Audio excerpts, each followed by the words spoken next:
What is nanotechnology, and why should you care? Before we get too technical, try this. Pick up something that's close to you.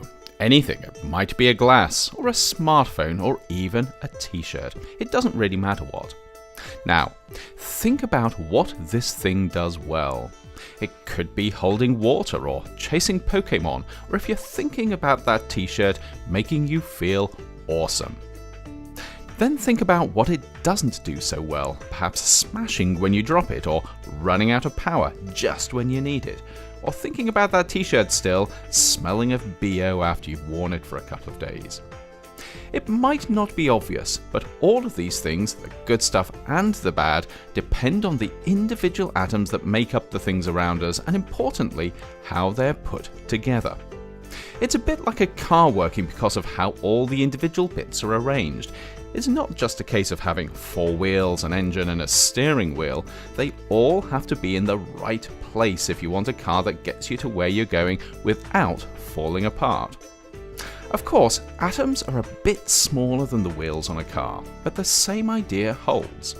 How the different atoms in something are arranged can affect things like how strong or how weak it is, or if it conducts electricity, or if you can see through it, or even what it feels like.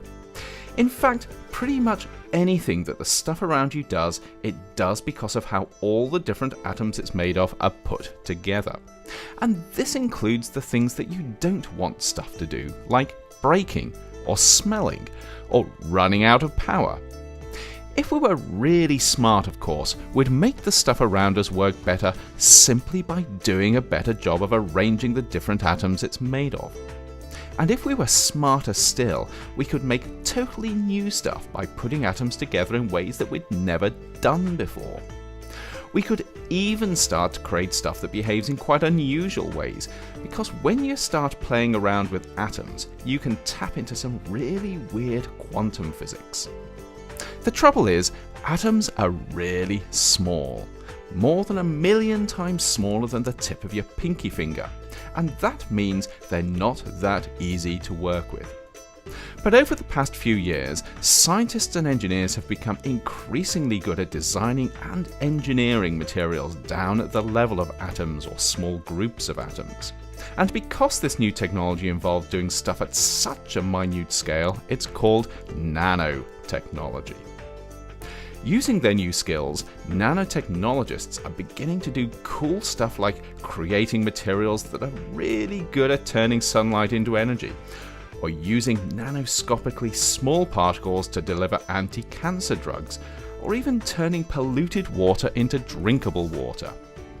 They're even finding new ways to make glass that doesn't break when you drop it, batteries that last longer, and even t-shirts that smell fresh after you've worn them for a few days.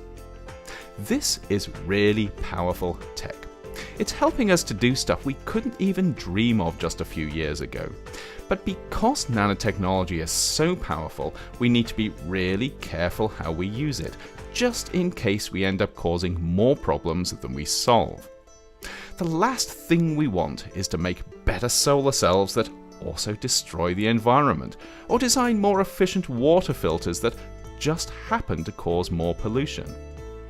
Because of this, scientists and others are working hard to make sure we develop and use nanotechnology responsibly. But this isn't just down to nanotechnologists. It's something everyone can be part of, because at the end of the day, it's up to us to decide just how much we want nanotechnology-enabled products and what we're willing to put up with to get them.